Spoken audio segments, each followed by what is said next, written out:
नमस्कार। लक्ष्मीनारायण ज्योतिष केंद्र में आप सभी का स्वागत। मैं आचार्य पी शुक्ला। देखिए, बहुत सारे ऐसे लोग हैं जो बहुत सुखी हैं, बहुत सारे ऐसे लोग हैं, लेकिन एक एक बहुत बड़ा प्रश्न है और ये लगभग ज़्यादातर लोगों के जवान पे रहता है। जो मंजिल मैं चाह रहा हूँ, जो मैं पाना चाह रहा हूँ, क्या वो मुझे मिलेगा? इसमें भी दो बातें हैं, इसमें भी दो पक्ष हैं। एक हो गया भाग्य पक्ष, एक हो गया कर्म पक्ष। भाग्य पक्ष अगर कहा जाए कमजोर होगा तो भी डिसबैलेंस होगा। कर्म पक्ष, कर्म मतलब हो गया जो आप काम करते हैं, मेहनत करते हैं। कर्म पक्ष अगर कमजोर होगा तो भी बैलेंस जो है बढ़िया से बनेगा नहीं।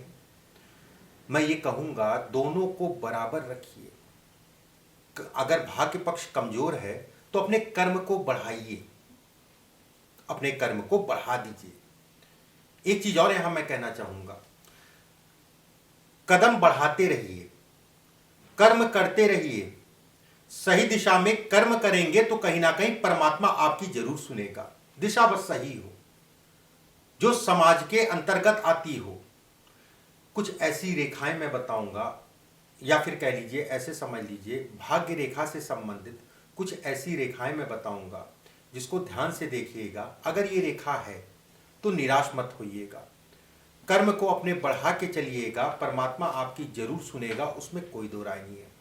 मेहनत को बढ़ा के चलिएगा, बिल्कुल स्पष्ट साफ मैं कहूंगा। यह भाग्य रेखा है। भाग्य रेखा अगर कहा जाए, ये भाग्य रेखा नीचे चौड़ी है और ऊपर पतली है। मेहनत बहुत करनी पड़ेगी, चीजें मिलेंगी, उसमें कोई दो राय नहीं है। जो चाह रहे हैं वो मिलेगा, मेहनत बहुत करनी पड़ेगी।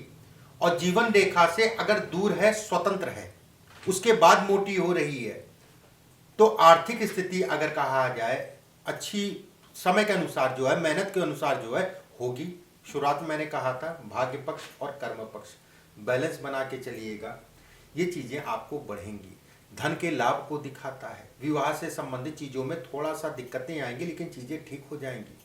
प्रेम संबंधों में अगर कहा जाए उसमें भी थोड़ा सा दिक्कत आएगी, लेकिन चीजें ठीक हो जाएंगी। कहीं ना कहीं ये कहा जाएगा कि अगर ऐसी नीचे अगर चौड़ी रेखा है, ऊपर जाके पतली हो रही है, तो कहीं ना कहीं ये कहा जाएगा व्यक्ति भाग्यशाली है। ये मान के चलिए आप भाग्यशाली हैं, आप मेहनती हैं, अपने आप को मेहनत भरपूर करिएगा, परमात्मा आपकी जरूर सुनेगा। अगर यहां पर कहीं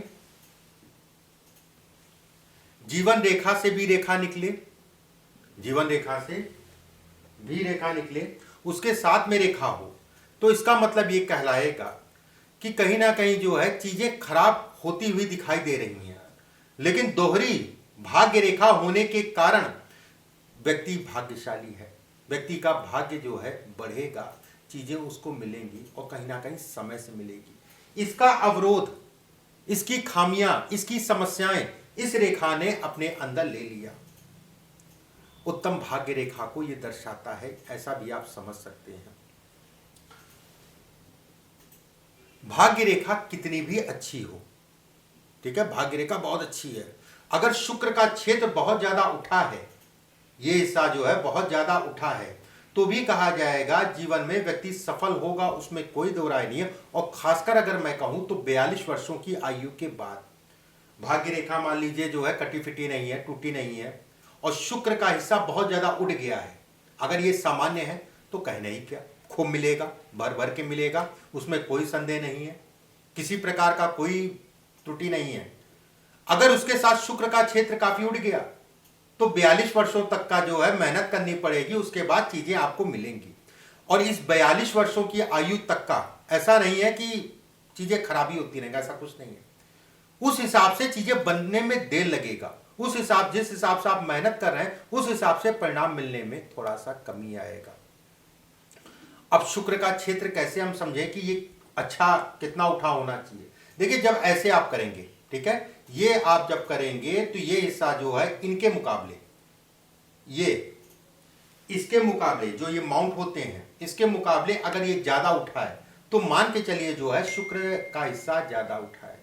अगर ये हिस्सा जो है ज्यादा उठा है और ये बराबर है, ऐसे जब देखेंगे तो ये हिस्सा कम हो या फिर इसके बराबर दिखाई दे रहा है तो अच्छा है, कोई डरने वाली बात नहीं, कोई समस्या वाली बात नहीं, कोई चिंता वाली बात नहीं है।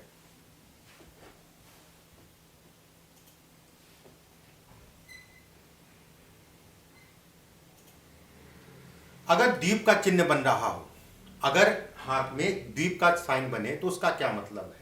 ऐसे में कहा जाएगा द्वीप का चिन्ह बन रहा है और खासकर अगर शुरुआत में बन रहा है तो शुरुआती दौर जो है जीवन में संघर्ष को दिखाता है। कहीं ना कहीं व्यक्ति को नौकरी या व्यवसाय जो भी करता है उसमें उतार चढ़ाव की स्थितियां बनती हैं। अगर इस जगह बने तो ये कहा जाएगा कि व्यक्ति को बेहद सावधानी से चलना है, अपने घर के प्रति, अपने कुटुंब के प्रति, अपने व्यवसाय के प्रति विशेष सावधानी रखनी है। ये कहीं ना कहीं इसको दिखाता है, ये अच्छा नहीं कहलाता है। भाग्य रेखा, मस्तिष्क रेखा और हृदय रेखा के बीच में अगर यव का साइन बन रहा है इस रेखा पे, तो कहीं ना कहीं ये अच्छा नहीं है। इसके बाद भाग्य रेखा एक छोटी सी, मान लीजिए सूर्य की रेखा है,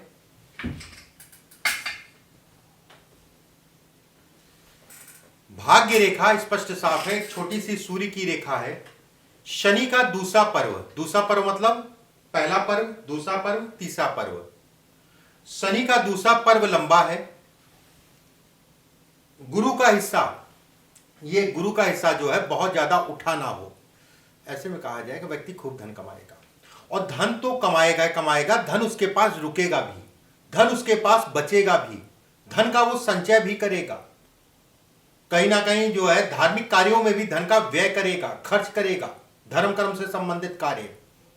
बेहद अच्छा संकेत है ये, जिसे कहा जाएगा बेहद अच्छा संकेत। बस एक चीज का ध्यान रखिएगा, गुरु का हिस्सा बहुत ज्यादा उठा नहीं हो, ज्यादा अच्छा कहलाएगा। मस्तिष्क रेखा छोटी हो, जीवन रेखा छोटी हो, या फिर मस्तिष्क रेखा अगर लंबी भी है, मान लीजिए लंबी है, अगर उसके ऊपर द्वीप का साइन बन रहा है,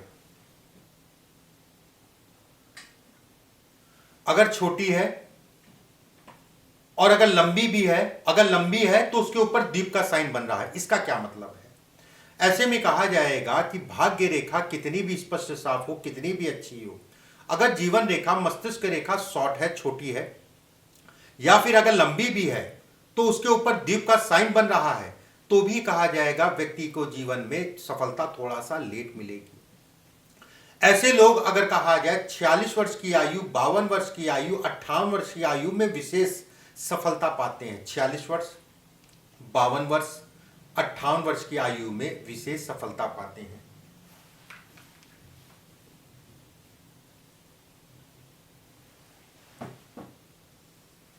देखिए, मैं जो चीज़ें कह रहा हूँ ध्यान से समझिएगा। मैं यहाँ पर 2-3 चीज़ें ऐसी बता रहा हूँ आपको कि अगर भाग्य रेखा आपकी टूटी नहीं है, कटी फिटी नहीं है, और किसी प्रकार का कोई खराब जो है दाग धब्बा नहीं है, उसके बाद भी जो है कड़ी मेहनत करनी पड़ रही है, ये किन कारणों से?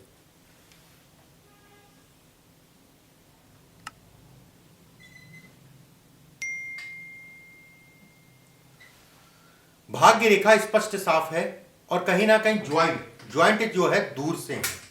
ऐसे में भी ये कहा जाएगा कि व्यक्ति जो है लगभग मान के चलिए 32 साल की आयु के बाद धीरे धीरे उसके जीवन में चीजें ठीक होंगी, और खासकर अगर कहा जाए 36 वर्ष की आयु से व्यक्ति जो है सफल होना शुरू कर देता है।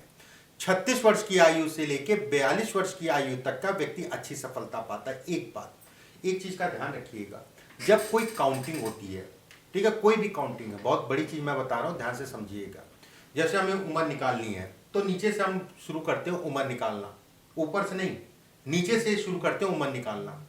जीवन रेखा की अगर बात करें, जीवन रेखा में कब अच्छा होगा, कब खराब होगा, उसकी अगर काउंटिंग करेंगे तो इधर से करेंगे, मस्तिष्क रेखा की इधर से करेंगे, सूर्य रेखा की अगर कहा जाए नीचे से ऊपर की ओर करेंगे। उसी तरीके से आपको इस जगह से काउंटिंग करनी है, एक अंदाजा लेके चलना है कि जहां तक आपकी जो है मस्तिष्क रेखा और जीवन रेखा मिल रही है, वहां तक का पीरियड आपके लिए संघर्ष है। जो मैंने बताया कि 32 वर्ष की आयु बाद कुछ रिलीफ मिलता है, 36 से लेकर 42 वर्ष की आयु में व्यक्ति जो है एक अच्छी खासी व्यवस्थाएं कर लेता है अपने जीवन में। एक प्रश्न अक्सर आता है कि अगर मेरे हाथ में 2-3 रेखाएं हैं भाग्य रेखा, तो उसका क्या मतलब है? अगर 2 से 3 रेखाएं भाग्य रेखा हैं, भाग्य रेखा अगर 2 से 3 है, तो उसका मतलब ये कहा जाएगा आपके ऊपर ईश्वर का सीधा आशीर्वाद। आदमी धन कमाएगा और अच्छी मात्रा में धन का भोग भी करेगा। कहीं ना कहीं बचपने से ही कहा जाए तो धन की दिक्कत नहीं होती, भले अपना कमाया हो या पिता का कमाया हो, ठीक है। लेकिन जहाँ पर लाभ है, जहाँ पर फायदा है, कोई दवाई अगर आपको फायदा दे रही है, अगर उसकी ओवरडोज है तो वो नुकसान भी करेगी। अब ये 3 रेखाएं हैं तो उसका नुकसान क्या है ये भी समझ लीजिए। धन के लिए, प्रतिष्ठा के लिए, नाम के लिए बेहद अच्छी है, उसमें कोई संदेह नहीं है। ऐसे लोगों को छाती से संबंधित रोग, मतलब हार्ट, बीपी से संबंधित समस्याओं को ही दिखाता है, खून जनित बीमारी को पैदा करता है। वैवाहिक जीवन में विशेष सावधानी रखनी चाहिए, नहीं तो ऐसे योग भी बन सकते हैं कि 2 विवाह हो जाए, ये इसको भी जो है कर सकता है। कहीं ना कहीं ये कहा जाएगा इसका ये ड्रॉबैक है, इसका ये कहीं ना कहीं नुकसान है, ठीक है। अगर मान लीजिए 2 रेखाएं हैं, आपका हाथ नरम है, नरम जो है हाथ जो है बहुत ज्यादा कड़ा नहीं है, बहुत ज्यादा पिलपिला नहीं है, नरम हाथ है, गुलाबी हाथ है, और 2 या 2 से अधिक रेखा मैं कहूंगा। ऐसे लोग सात्विक होते हैं, मतलब सादा जीवन, उच्च विचार वाला। और खासकर अगर अंगूठा भी कठोर है, अंगूठा अगर कहें कठोर है, तो ऐसे लोग स्वतंत्र काम करने वाले होते हैं। ऐसे लोग अगर कहा जाए धनी होते हैं, ऐसे लोग अगर कहा जाए सिद्धांतवादी होते हैं। कोई टसमस नहीं कर पाएगा, जो काम करना वो अपने समय पे करना है, अपने कामों में रोक टोक नहीं चाहते ऐसे लोग। रोक टोक मतलब कोई टोके ओके ना ऐसे लोगों को। ऐसे लोग अगर कहा जाए राजाओं के तरह अपना जीवन व्यतीत करते हैं, राजाओं के समान अपने जीवन व्यतीत करते हैं।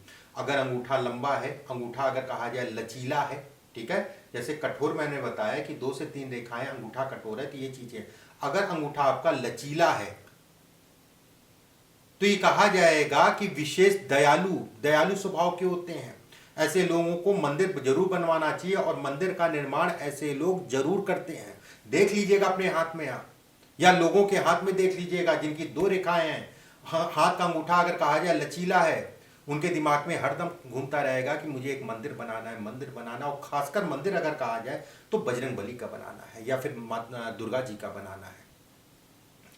घर परिवार, नौकर, सब इनका लाभ लेते हैं। अगर 2 रेखाएं हैं, अंगूठा लचीला है, सब इनका लाभ लेंगे। घर परिवार वाले भी लाभ लेंगे, नौकर भी लाभ लेंगे, जो स्टाफ होगा वो भी लाभ लेगा, और सब देखेंगे, लेकिन फिर भी कुछ नहीं बोलेंगे, ठीक है चल रहा है चलने दो। ऐसे लोग समझदार होते हैं, ऐसे लोग समय को सदुपयोग करते हैं और समय के अनुसार अपना जीवन निकालते हैं।